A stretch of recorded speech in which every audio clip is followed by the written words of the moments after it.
À présent à l'agriculture bio. L'agriculture bio, une denrée rare en terre maghrébine. Pourtant, à en croire certains experts, le Maroc a du potentiel.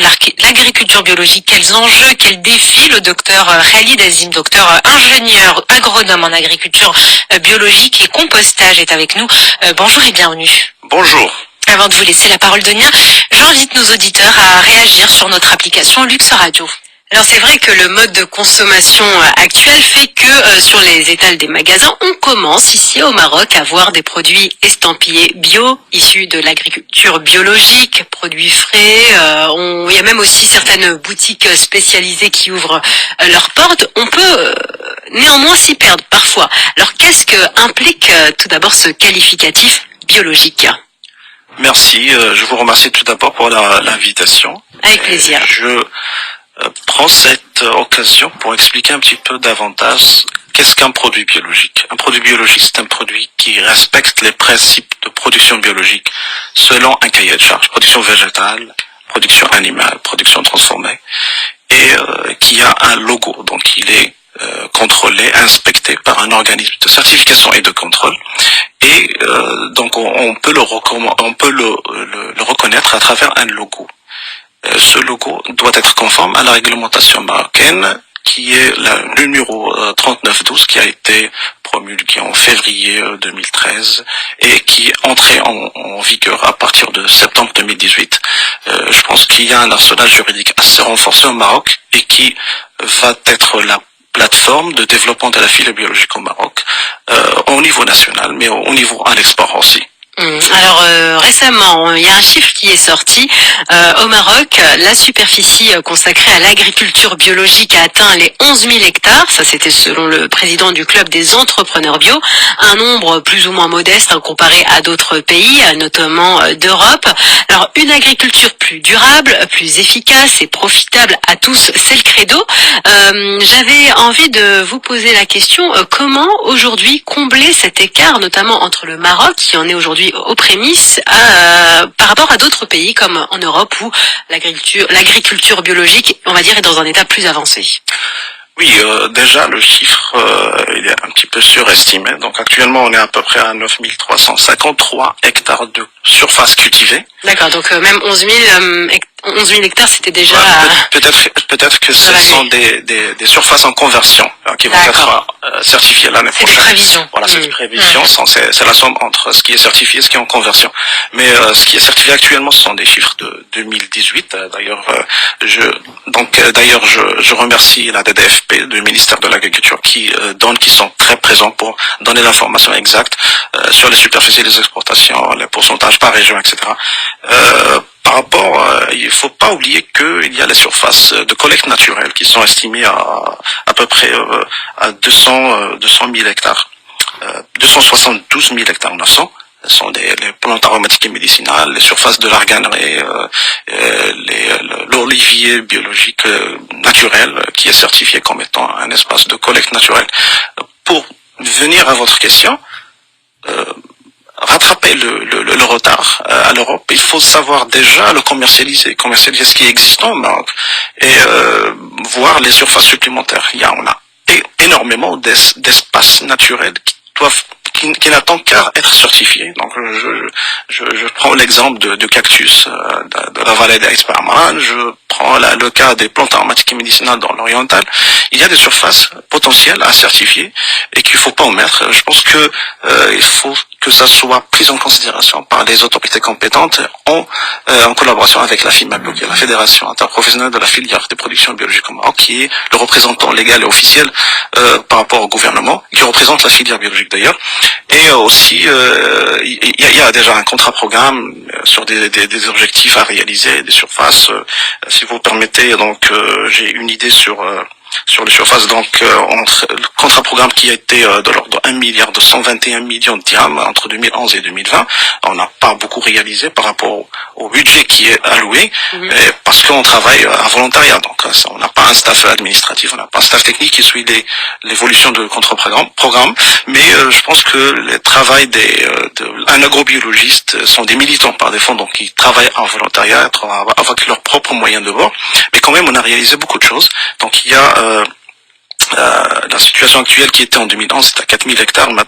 On est amené à certifier à peu près 40 000 hectares. On est à peu près à 10 000 hectares actuellement.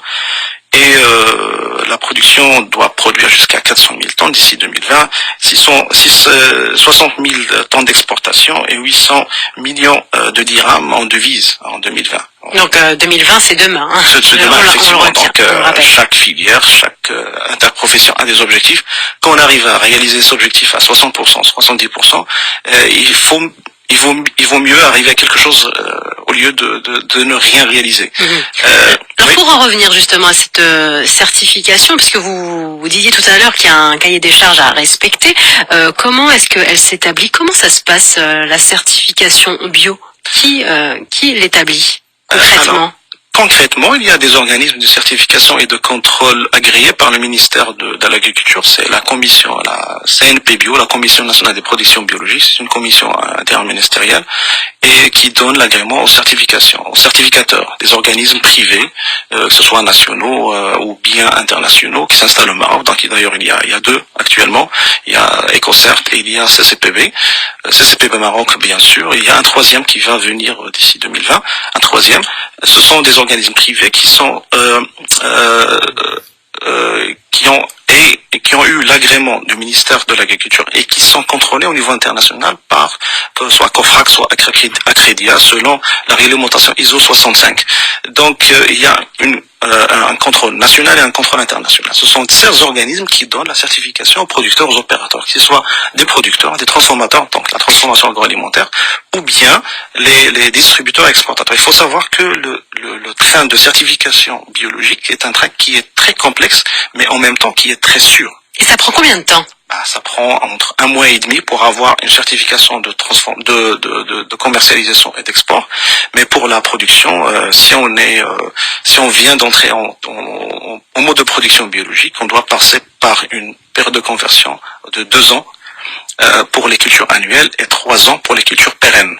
Et si on a une collecte naturelle, si on prouve qu'on n'est pas contaminé par des produits chimiques ou bien des fertilisants chimiques, donc on peut passer la période, on peut s'en passer de la période de conversion. Donc on peut être certifié directement. Alors justement, le gouvernement et les interprofessions affichent leur volonté de développer cette filière du bio qui fait ses débuts au Maroc. Un salon régional du bio voit le jour aussi pour mieux faire connaître le bio d'une part. Il y a aussi une grande conférence récemment à Marrakech pour aborder cette question.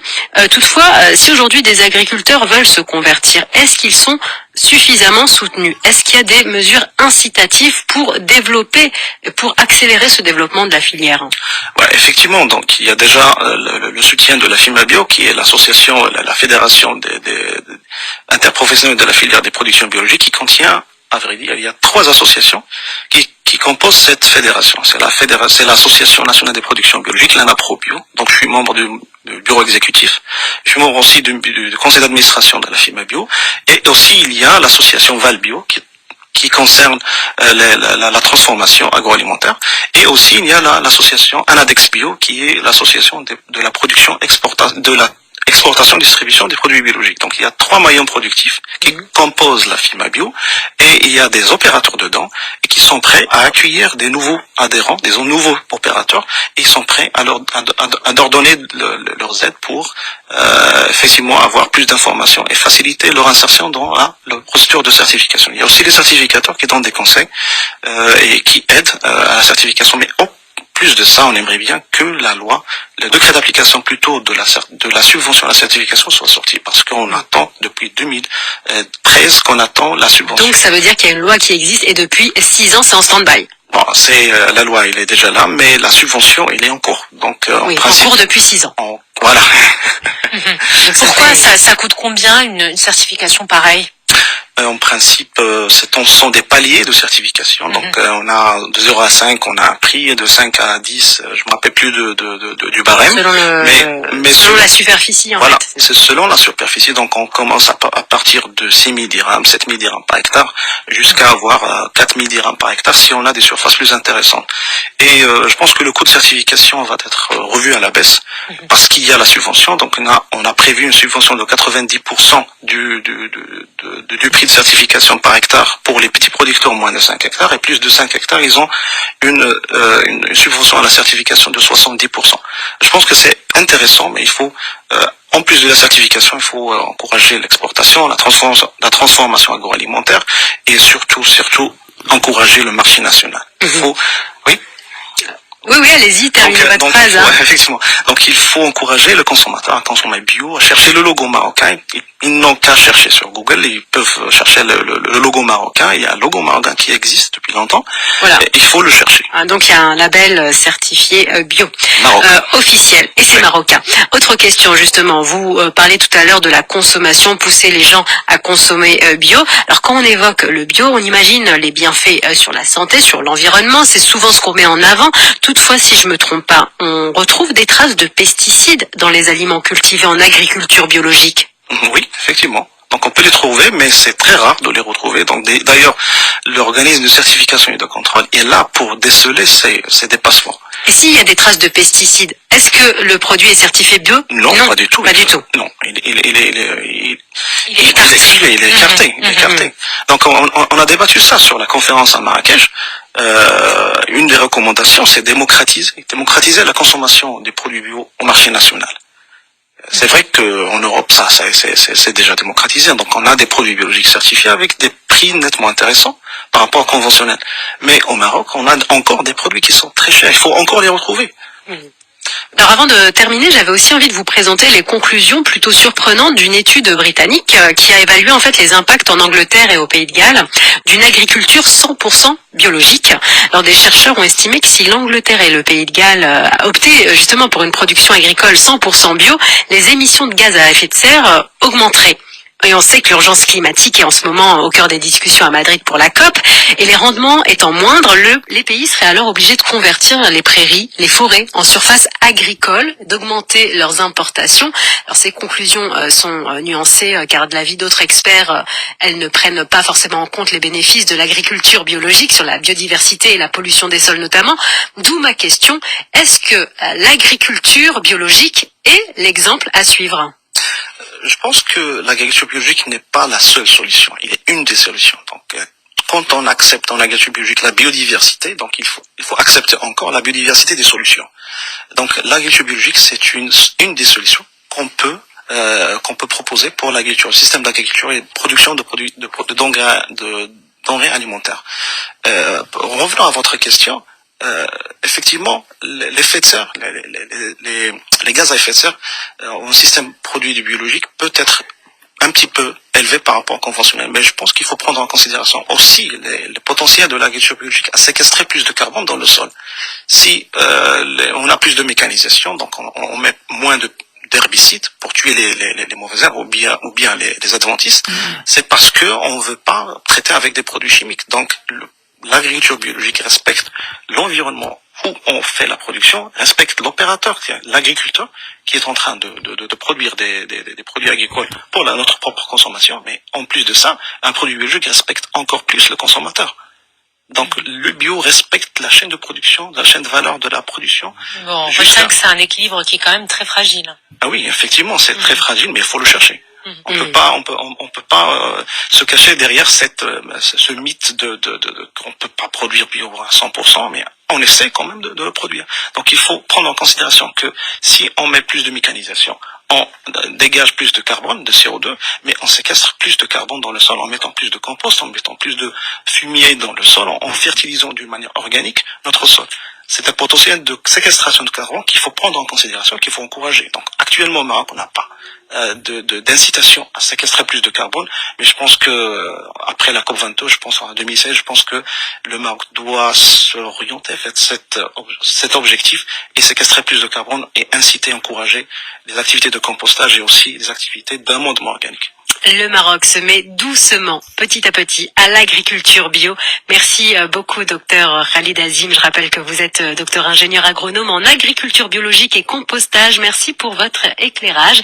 Et le mot de la fin. Oui, merci. Je dois dire que on a organisé le 11-12 novembre dernier à Marrakech la première conférence européenne nord-africaine sur l'agriculture biologique. On avait un panel international. Tous les continents étaient représentés, sauf l'Amérique latine, bien sûr. On avait des participants des États-Unis, du Canada, de la Chine, de Malaisie, d'Indonésie, l'Arabie Saoudite, de l'Europe, l'Autriche, la Suisse, l'Allemagne, la France, etc. Donc on avait plus de participants. On avait à peu près 9 communications orales des conférenciers au niveau international, 33 communications orales et 63 posters affichés. On avait la participation des étudiants, des doctorants, des post-doctorants. On leur a donné la parole pour exprimer les résultats de recherche sur l'agriculture biologique. C'est très intéressant, oui. C'est très apprécié. Parce que l'agriculture biologique, c'est aussi de la recherche, un partage d'expérience. Voilà, il y a encore beaucoup. Voilà, surtout pas dire que l'agriculture biologique, c'est revenir en arrière. C'est toute... C'est une manière d'innover finalement. Voilà, ce sont des résultats, c'est la manière avec laquelle on a cultivé nos cultures, mais en prenant en considération tous les acquis de recherche et les technologies nouvelles. Merci beaucoup. Et pour réécouter cette interview, sachez que vous pouvez vous rendre sur notre application mobile et la retrouver en podcast. Kalira, votre diamantaire de référence.